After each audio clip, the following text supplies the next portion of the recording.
지금 하나님께서 우리에게 내가 너를 인도하고 싶은데 도저히 방법이 없구나, 이렇게 말씀하시면 여러분은 어떤 생각이 드십니까? 오늘 이 본문은 더는 우리를 인도하실래야 인도할 수 없는 이 불가능한 아주 충격적인 이 사실을 말씀하고 있습니다. 아무리 인도하고 싶으셔도 그 인도가 불가능한 그 이유를 아주 정확하게 밝히셨거든요. 먼저는 마음을 다하지 않고 있다는 거예요. 이렇게 표현하셨습니다. 마음을 다하여 여호와를 신뢰하지 않는다. 인도하실래야 인도할 수 없는 이 명철을 꽉 쥐고 있는 겁니다. 뿐만 아니라 스스로 상당히 지혜로운 줄 압니다. 이로 인한 이 실체를 하나님을 경외하지도 않게 되는 이 심각함이, 이것이 악한 줄 알지 못합니다. 그래서 여호와를 경외하며 그 악에서 떠날지어다. 아주 구체적이죠. 그래서 우리를 그 인도를 철저히 방해하는 실체가 바로 우리 속에 있는 그 악의 모습을 지적해 주신 겁니다. 자, 지금 이 시간도 저나 여러분에게 그 인도는 절실합니다. 어느 특별한 시간에만 그 인도가 필요한 것은 아닙니다. 우리가 이 모든 일이 그렇듯이 작은 슬개천들이 모여서 작은 강을 이룹니다. 이 작은 강들이 모여 큰 호수를 이루게 되죠. 그래서 지금 우리가 이 작은 슬개천과 같은 이 범사가 아니면 작은 강은 불가능하죠. 그래서 범사는 이 범사가 아니라 지금도 가장 큰 일을 이루시는 그 시작이거든요. 그래서 그 작은 시작점이 결코 작은 시작이 아니라는 겁니다. 큰 일을 시작하신 그 시작을 우리만 모르고, 우리가 철저히 이런 줄도 모르고 거부를 하고 있는, 일찍이 다윗을 우리가 기억합니다. 그 소년 시절에 그는 참 아버지 보시기에 가장 8아들 중에 마음에 드는 아들이 아니냐. 아버지의 양무리를 많지는 않아요. 근데 이 양무리를 지킬 때 다윗은 독특합니다. 그 양무리를 지키는 데 곰이나 사자가 입질하는 걸 절대 허용을 안 해요. 어느 정도일까요? 무슨 그가 대단한 논리나 무슨 이론 근거로 해서 그런 게 아니고, 이세, 즉 아버지를 하나님이 사랑하시는 걸 알고 그 사랑으로 선물로 준 이 양들을 그는 조금도 의심하지 않고, 하나님이 주셔도 어디다 입질이냐, 그리고 그냥 곰을 때려 눕힙니다. 사자의 수염을 붙들고 그냥 내리쳐버리는 거예요. 아주 단순해요. 이 얼마나 단순한 논리인지 동네 애들이 다 알아요. 이런 다윗이 양떼를 생명을 다해 이 곰과 사자가 입질하는 것을 어린 나이지만 허용하지 않은 거예요. 아주 심플하죠. 자, 그런데 동네도 소문 났거든요. 다윗이 그런 소년인가 했는데 웬일입니까? 아버지가 심부름을 시킵니다. 야, 전쟁 났다. 형들에게 간식을 전달하고 오거라. 그런 열심히도 달려갑니다. 많이 많은 사람 같으면 무서워서 못 가요 그럴지도 모르겠는데 아주 그냥 단순해요. 가보니 웬일입니까? 이 사울 왕과 그의 부하와 그의 형들이 지금 블레셋 군대의 장수 이 골리앗 앞에서 벌벌 떨고 있는 거예요. 사실은 다윗에게는 이게 익숙하지가 않아요. 이해가 안 되는 거예요. 자, 한 가지예요. 왜 그럴까요? 뭐 그가 용맹하고 다음 얘기고, 그는 항상 그 사실을 사실대로 알고 그 사실대로 산 사람이 이 사실을 보고 이해가 안 되는 거예요. 떨 걸 떨고 무서워할 걸 무서워해야 되는데, 이건 뭐 형들이나 사울 왕, 얼마나 유명한 왕입니까? 그 군대들이 이런 모습을 보이니까 이건 아니지 않느냐. 그러면서 그는 단순해. 내가 아버지 양을 지킬 때 곰과 사자, 네가 아무리 골리앗이 대단해도 네가 사자를 이길 수 있느냐, 이런 생각이 드는 거예요. 내가 그것도 때려 눕혔는데 어디라고. 그는 늘 익숙한 그 물매가 무슨 전쟁 용어고 전쟁 무기가 아니잖아요. 여러분이 잘 아시는 대로 그냥 물매와 그리고 하던 대로 한 거예요. 곰과 사자가 어디라고 입질해? 네 골리앗이 어디 입질하느냐? 이 단순한 논리로 다윗은 상황 전체를 다윗이 살던 대로 보던 대로, 즉 완전 하나님 앞에서 이 상황대로 그런 이 엄청난 전쟁의 현장에 있는 겁니다. 사실을 사실대로 알고 살아온 다윗의 보는 시각과 육적 장신의 기가 눌려서 골리앗 앞에서 형들이 벌벌 떠는데 이 골리앗을 한술 더 떠네. 이스라엘을 경멸하는 거예요. 어린 다윗이지만 이건 아니다. 이건 못 참겠다. 이건 지나갈 일이 아니다. 그렇다고 무슨 다윗 전략이 있거나 전쟁에 무슨 탁월한 경험이 있는 이런 거 아닙니다. 아니 형들이 누구고 사울왕이 누구고 이스라엘 군대가 누구냐? 하나님의 사랑을 받는 어디라고 우리와 견해가 다른 거예요. 그 사람들과 전혀 다른 겁니다. 한마디로 다윗이 보는 세계, 다윗은 이해가 안 돼요. 그런 다른 사람들은 다 받아들여. 이게 문제예요, 지금도. 한마디로 다윗이 보는 세계와 그 형제들이 보는 세계, 그리고 사울왕이 보는 세계는 이렇게 다를 수가 없어요.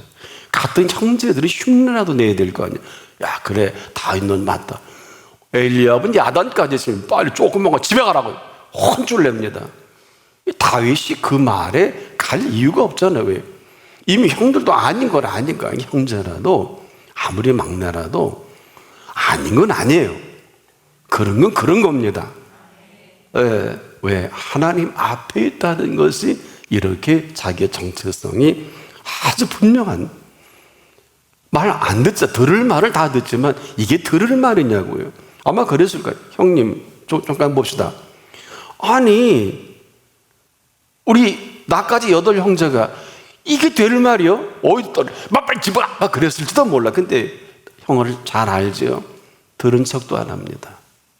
자, 우리가 지금도 같은 시간, 같은 공간, 이 같은 하늘 아래에 있습니다. 여러분, 다른 게 없어요. 또 달라질 것도 없고요. 뭐가 달라요? 같은 하늘 아래 살아계신 하나님이십니다. 문제는 살아계신 하나님 앞이냐, 그렇지 않느냐, 이 두 질문밖에 없어요. 지금도 그 하나님이 살아계신 하나님이시거든요. 상황은 그때나 이제나 조금 더 다르지 않습니다.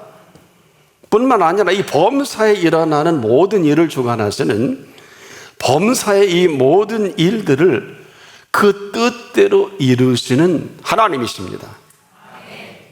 그래서 범사의 그를 인정하라 이렇게 명령하신 거예요. 그리고 그리하면 네 길을 지도하시리라.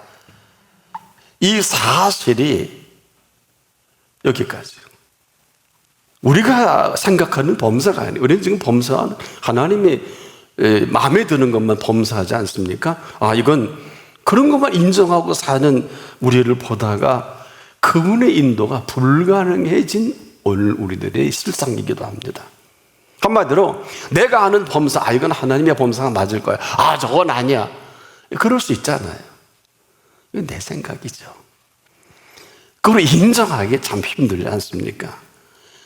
우리 그거 잘 알지 않습니까? 모르지도 않고. 근데 이러한 마음의 두 가지를 우리가 움켜쥐고 있는 이 실체를 본문이 밝혀주고 있어요. 한 가지가 뭡니까? 내 아내가 명철해요. 아주 본인 아무도 몰라. 내가 지금 대단한 사람인 줄 압니다. 내가 그래도 이 분야 여기에 있어서는 전문가다. 너 지금까지 모든 스펙과 경험이 내 재산이기도 한데 내가 살아온 이 경험과 노하우가 나를 누가 따라가겠냐. 아주 확신과 여기에 똘똘 뭉쳐서 각자 일을 열심히 하지 않습니까? 다 그렇게 살아요. 그러니 하실 말씀은 내 명철을 의지하지 말라. 이 말밖에 할 수 없는 거예요. 너 그래서 된 게 뭐 있어? 너 그래서 너 하나님의 영광을 나타내느냐? 여기는 우리가 할 말이 또 없죠. 자, 이 지적이 충격적이지 않을 수 없는 것은 지금까지 우리가 잘 하는 줄 알고 또 이래서 오늘 내가 있는 줄 안단 말이에요. 그러니까 하시는 말씀이 내 명철을 의지하지 말라. 이게 전부 아니에요. 왜? 들킨 거예요. 우린 지금도 딱 폼잡고 있잖아요. 자기 정체성이라는 것을 탁 놓고 내가 그래도 이만해서 이만하다. 뭐 내가 보기에는 맞지만은 그분이 보시기에는 아니라는 거예요. 사실 여러분 솔직히 봅시다. 우리가 명철합니까? 우리 명철하지도 않아요. 또 우리가 명철하다고 생각하는 것도 우리가 부족한 걸 더 잘합니다. 근데 분명히 심하다 때마다 아니라고 분명히 말씀하셨어요. 근데 들을 귀가 없는 거예요. 그러니 어쩔 수 없이 이제 이렇게 두 번째로 표현합니다. 스스로 지혜롭게 여기지 말지니라. 이젠 제대로 들킨 거예요. 스스로 지혜롭게 여기지 말지어다. 근데 이 사실이 얼마나 악한지를 우리가 몰라요. 그래서 여호와를 경외하며 악에서 떠날지어다 이렇게 말씀해요. 악에서 떠나라. 아무도 몰라요. 우린 지금 아주 열심히 사는 사람 중에 하나 아닙니까? 믿음이 좋은 줄 알고, 그래서 기도해서 우리 가정 복 받는 줄 알고, 지금도 기도로 뭐 역사가 이루어지는 줄 우리 생각이죠. 악에서 떠날 줄은 상상도 못했을 겁니다. 생각도 못했을 거예요. 왜? 내가 이렇게 열심히 몸부림 치고 있는데 나만한 사람 그렇게 옆을 봐도 여러분 주변에 그만한 그리스도인 그 많지 않잖아요. 스스로 지혜롭게 여기지 말지어다. 사울왕이 생각이 나요. 사무엘상 15장 17절 이하에 사무엘이 가로되 왕이 스스로 작게 여길 그때 이스라엘의 머리가 되지 아니하셨나이까. 여호와께서 왕에게 기름을 부어 이스라엘 왕을 삼으시고 또 왕을 길로 보내시며 이르시기를 가서 죄인 아말렉 사람을 진멸하되 다 없어지기까지 치라 하셨거늘 어찌하여 왕이 여호와의 목소리를 청정치 아니하고 탈취하기에만 급하여 여호와의 악하게 여기시는 것을 행하였나이까. 스스로 그만하면 괜찮은 줄 안 것입니다. 이 사울 왕도 그저 탈취, 돈벌이에요. 열심히 일하면 다 되는 줄 아는, 전혀 그런 줄, 이 사실이 그 인도를 그대로 불가능하게 하는 이 악인 줄을 그는 알 턱이 없죠. 어처구니 없잖아요. 26절에 이렇게 사무엘을 통해 통보합니다. 이는 왕이 여호와의 말씀을 버렸으므로 여호와께서 왕을 버려 이스라엘의 왕이 되지 못하게 하셨음이니이다. 40년 동안 자기가 잘나서 왕을 하는 줄 알았던 이 사울 왕이 마지막 끝남이 이렇게 비참하게 세 아들과 함께 객사하면서 그의 생애는 40년 은총을 입었던 정리치고는 너무 비참합니다. 이 사실로 그 인도가 막혀있다는 이 지적까지도 제대로 알지 못했던, 지금도 우리는 왜 인도가 없냐, 왜 기도하는데 응답하지 않느냐, 여기에만 빠져 사실 지쳐있는 게 사실 아닙니까? 이렇게 황당한 일로 인해서 이 모든 사실을 내가 꽉 틀어주고 있는 그분 아니면 아무도 모르죠. 아내도 몰라요. 남편도 몰라요. 부모도 몰라요. 뭐 새벽기도 하고 열심히 나가니까 잘하는 줄 알지 않겠습니까? 나도 스스로 위로하지 않겠습니까? 나만한 성도 어디서 있으면 나와보라 그래. 그러면서 언제나 우리는 우리의 응답에만 집중되어 있지 않습니까? 이 집중되는 그 사이에도 인도가 있거든요. 근데 인도를 가로막고 어느 정도 매 순간순간마다 그 인도가 있습니다. 근데 이 내가 집중하는 철저한 내 생각으로 알량한 내 명철이 되어버렸고 스스로 지혜 있는 줄 여겼던 악이 이 모든 인도를 철저히 거부하는 거부가 된 것입니다. 이쯤 되고 보면 할 말을 잃어버리게 되죠. 말도 안 되는 그러한 일로 고집을 피운 거예요. 되지도 않는 이론을 가지고 대단히 잘하는 줄 아는 겁니다. 이 지켜보시기에 얼마나 힘드셨을까요? 감동이 있어요. 감격이 있어요. 늘 말씀을 드리지만 기쁨이 있어요. 즐거움이 있어요. 엉뚱한 걸 기뻐하고 엉뚱한 걸 좋아하고 진짜 기뻐하고 즐거워할 이 감동과 감격은 사라져버린 오히려 내 생각에 집착이 아니냐. 근데 이게 그 하나님 인도 때마다 내가 나대고 하나님 인도 때마다 아주 내가 잘난 줄을 알고 사실은 그 인도가 그렇게 좋은 세월이고 좋은 기회인데 나를 위한 건데 그 좋은 모든 것들을 좋은 것들이 오는 모든 것들을 보지 못하게 차단하는 불가능하게 만든 내 속에는 악이라는 이런 지적이 있습니다.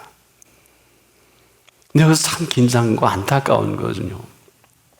우리가 진짜 좋은 것을 좋은 줄로 알면 절대로 이런 생각 못 합니다. 흔들린 거예요. 아, 좋은 거 맞는데, 그래, 맞아. 그러는 것이 아니라, 좋은 것은 좋은 것이 오는 것을 볼 수 있는 근거가 됩니다. 진짜 하나님이 우리에게 원하시는 게 뭘까요? 범사에 감사하라.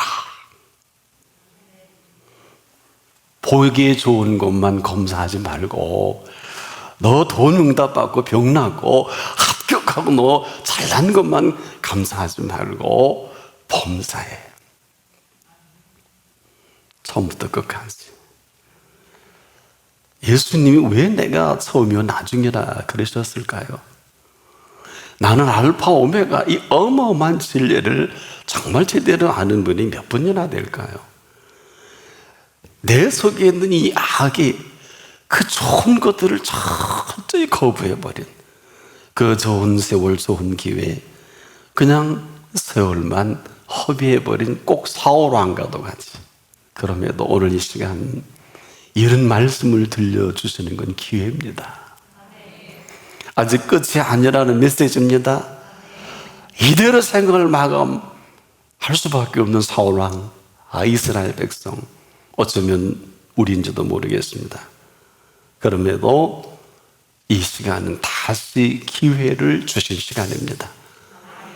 묻겠어요. 살던 대로 살아갈 것인지, 삶의 익숙한 습관대로 계속하실 것인지,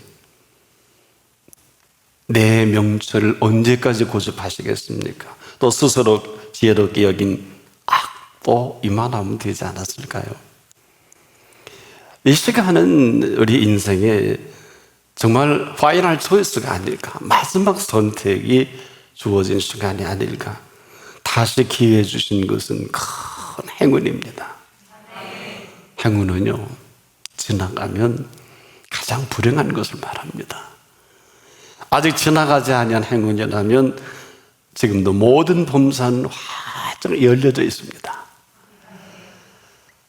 이 열려져 있다는 것은 지금도 내가 범사에 어떤 반응을 할 것인지 예의주시하면서 예리하게 신음까지라도 눈동자까지라도 어디를 향하는지 아시는 그분이 지켜보고 계시다는 것입니다. 지금까지 우리가 그 길이 악한 줄 생각이나 했어요. 그 생각이 불의한 줄 생각도 못했잖아요. 그 길이 악하고 그 생각이 불의하고 내 생각은 네 생각과 다르다고 하신 이 안타까움이 호소입니다. 우리의 실체가 이런 줄을 모르고 살아왔다면 지금은 가장 좋은 기회입니다. 바로 오늘입니다. 오늘은 다윗이 본 상황과 크게 다르지 않아요. 같은 시간 같은 공간 해 아래 살아계신 하나님 앞인 것을 잊지 마십시오. 그 나머지 상황 판단은 각자의 몫입니다. 보세요. 보십시오. 네가 그리스도가 아니냐? 너와 우리를 구원하라. 이런 전 세계 팬데믹 형상에 하나님이요, 우리가 얼마나 많이 대거리 합니까? 이걸 멈춰다게 해달라고. 왜 대거리인 줄 아세요? 살려주세요, 긍휼히 여기세요, 이것이 기도지, 이거 거둬달라고 그분이 하시는 일이거든요. 차라리 긍휼을 구하는 게 맞지 않아요? 아주 작은 차이예요. 참다 못해. 네가 동일한 정죄를 받고서도 하나님을 두려워하지 않느냐? 우리는 우리가 행한 일에 상당한 보응을 받는 것이 이에 당연하거니와 이분은, 이 사람은 옳지 않은 것이 없느니라. 이 사람의 행한 것은 옳지 아니한 것이 없느니라. 이렇게 고백을 하다 보니까 앞서 네가 그리스도가 아니냐, 아주 똑소리 납니다. 이론도 내용도. 한쪽은 그리스도란 말도 못해요. 구원이라는 단어도 쓰지 못하는 한 사람 앞에서 이 사람은 똑똑합니다. 우리가 지금 그러지 않을까? 예수님 살아계시잖아요. 구원해 주셨는데 이게 뭡니까? 똑같은 얘기 아닐까요? 아무리 떠들어도 좌편의 표현은 마지막 표현이에요. 여기 예수님은 답을 하지 않았습니다. 우리는 우리가 행한 일에 상당한 보응을 받는 것이 이에 당연하거니와 오늘의 이 실제를 당연하다고 여기는 사람이 몇 사람이나 될까요? 이 사람의 행한 것은 옳지 아니한 것이 없느니라. 이 인정만이 그분이 인도할 수 있는 근거입니다. 이렇게 마지막 숨 넘어가기 전에 예수님이 보인 우편강도는 내 나라도 아니 당신의 나라에 임하실 때 나를 기억해 주십시오. 저놈처럼 대답 안 하셔도 그만입니다. 이제야 생각이 난 것입니다. 이분의 소중함을 이제야 깨달아진 우편강도예요. 이 사람이 행한 것은 옳지 않은 것이 없느니라. 이럴 때만이 그 인도가 가능한 거예요. 그러나 이런 사람 많지 않아요. 그래서 예수님은 당신의 나라를 얘기하던 그 긍휼을 구하는 그에게 아마 마지막 인류에게 유일하게 십자가상 처음 십자가의 진리를 깨달은 이 사람에게 선물로 낙원을 선물합니다. 오늘 네가 나와 함께 낙원에 있으리라. 일생을 그리스도도 알고 구원을 하는 좌편강도에게는 답을 할 수가 없어요. 인도가 불가능합니다. 그러나 깨끗하게 인정할 것을 인정할 줄 아는 이 사실만이 마지막 닫혀진 그분의 입에서 은총을 만나게 되는 것입니다.